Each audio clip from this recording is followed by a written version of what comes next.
हाँ तो एक बार इस चूते को क्या मतलब, ये बच्चा नहीं है, ये अधेड़ उम्र का बच्चा है। हाँ मैं इसी बात करूँ जिसकी वजह से मुझे लगता है धरती पे कुछ ना कुछ तो ऐसा होगा जिसकी वजह से ये एनीमे सच हो जाएगा।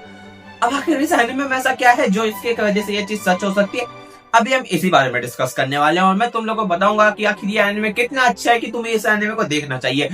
बट सबसे पहला काम, दिमाग से ठरक निकालो और साइड में फेंक मारो, बिकॉज इस एनीमे के अंदर एक लड़की नहीं है यार, कसम से एक भी लड़की नहीं है और यही इस एनीमे की सबसे बुरी चीज है।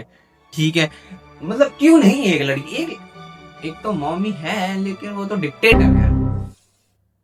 आगे बात करते हैं, पहले बात करते हैं एनीमे के बारे में और उससे भी पहले बात करते हैं एनीमे के नाम के बारे में। एनीमे का नाम है Nippon Sengoku Three Nations Crimson Sun, हाँ जो भी समथिंग ऐसा नाम है।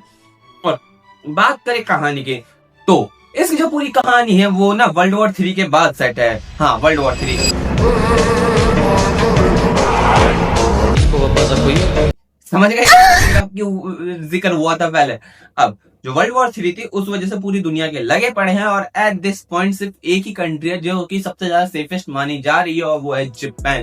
जिस वजह से जो काफी सारे लोग होते हैं जापान में शिफ्ट होने शुरू होते हैं और साथ ही साथ काफी सारी बीमारियां लेकर आ जाते हैं, जिस वजह से काइंड ऑफ जापान जो होता है वो एक कंटामिनेटेड एरिया बन जाता है जहां पर काफी सारी बीमारियां होती हैं, इतनी सारी जनसंख्या होती है और बहुत कुछ होता है।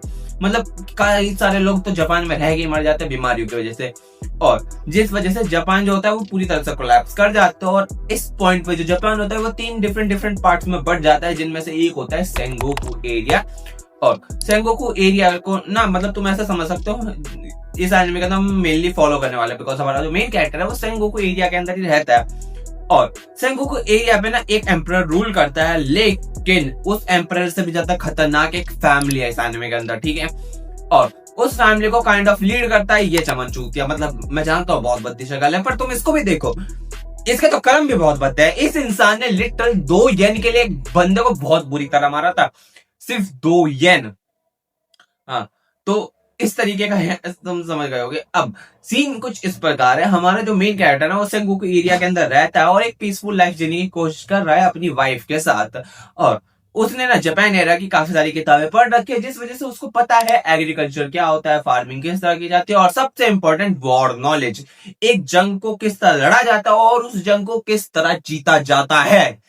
और फिर वो इस सारी नॉलेज का इस्तेमाल करके ना एक पीसफुल लाइफ जीने की कोशिश कर रहा होता है। मतलब उसे नहीं चाहिए कि उसके जीवन में किसी भी तरीके का कर्म कांड हो या फिर उसे कोई भी प्रॉब्लम फेस करनी पड़े, लेकिन फिर उसकी जिंदगी एकदम से रुख बदलती है और उसके साथ कुछ ऐसी चीजें हो जाती हैं जिस वजह से उसे एक रिवेंज पाथ पर निकलना पड़ता है, लेकिन वो खुद कभी लड़ नहीं सकता है। वो लड़ाई में अच्छा नहीं है, वो लड़ाई की स्ट्रेटेजीज बनाने में अच्छा है और वो उन्हीं का इस्तेमाल करता है अपना रिवेंज लेने के लिए। अब उसे किससे रिवेंज लेना है, किस तरह लेना है और आखिर उसके साथ हुआ क्या है, वो सब तुम एनिमे में जाके देख लेना। ठीक है, हाँ मैंने उम्मीद करता हूँ मैंने प्रॉपरली बिल्डअप कर दिया होगा तुम्हारे लिए एनिमे। अब सबसे बड़ी बात, क्या ये एनिमे सही में इतना अच्छा है कि तुम्हें देखना चाहिए? मैं कहना चाहूंगा बेशक देखना चाहिए। ये जो क्लासिक एनिमे आर्ट स्टाइल होता है ना, ये वाला मतलब बहुत ज्यादा देख लिया होगा, इससे डिफरेंट जाता है। एक डिफरेंट आर्ट स्टाइल के साथ, डिफरेंट स्टोरी के साथ, एक डिफरेंट प्लॉट के साथ तुम लोगों को एक बहुत ही मस्त कहानी प्रेजेंट करते हैं। और जापान जो है ना, एक चीज बता दूं, जापान जो है वो टेक्नोलॉजी वाइज अब उतना रहा नहीं है। लोग जो बंदूक से हट के वापस से शॉर्ट्स पर आ चुके हैं। ठीक है, तो तुम ऐसे कह सकते हो ये फ्यूचर में सेट है लेकिन सारे कैरेक्टर पास्ट में है। वाह क्या बात है। अब इस सब के बाद बात करते हैं आर्ट स्टाइल और एनिमेशन की। तो एनिमेशन वाइज तो बहुत मस्त है एनिमे, लेकिन आर्ट स्टाइल को लेकर मैं थोड़ी सी चीजें बोलना चाहूंगा। इसका जो आर्ट स्टाइल है ना वो तुम्हें बाकी एनिमे में नहीं देखने को मिलेगा। इसका जो आर्ट स्टाइल है ना वो इसके एनिमे के लिए बहुत ज्यादा परफेक्ट है।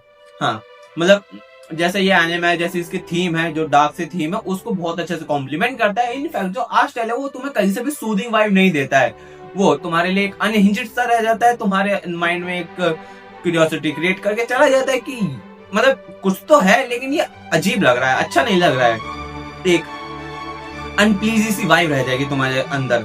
और उसी वाइब की वजह से ये जो एनिमे है ना इसका इम्पैक्ट और ज्यादा बढ़ जाता है। साथ ही साथ म्यूजिक, जिसको मैं ज्यादा अच्छा नहीं कहना चाहूंगा, ज्यादा बुरा नहीं कहना चाहूंगा, लेकिन इतना है कि वो तुम्हें वाइब दे देगा। मतलब मजा आता है देखने में एनिमे के पूरे सीन के साथ, जब वो म्यूजिक मैच होता है तो काफी अच्छा लगता है। मतलब अभी तक तो हमें 2 कैरेक्टर दिखाए गए, एक हमारा मेन कैरेक्टर और एक ये है। इनके अलावा एक मॉमी भी है। जी हाँ, मैंने भले ही कहा था टर्फ साइड कर सकते हैं, लेकिन लेकिन लेकिन मॉमी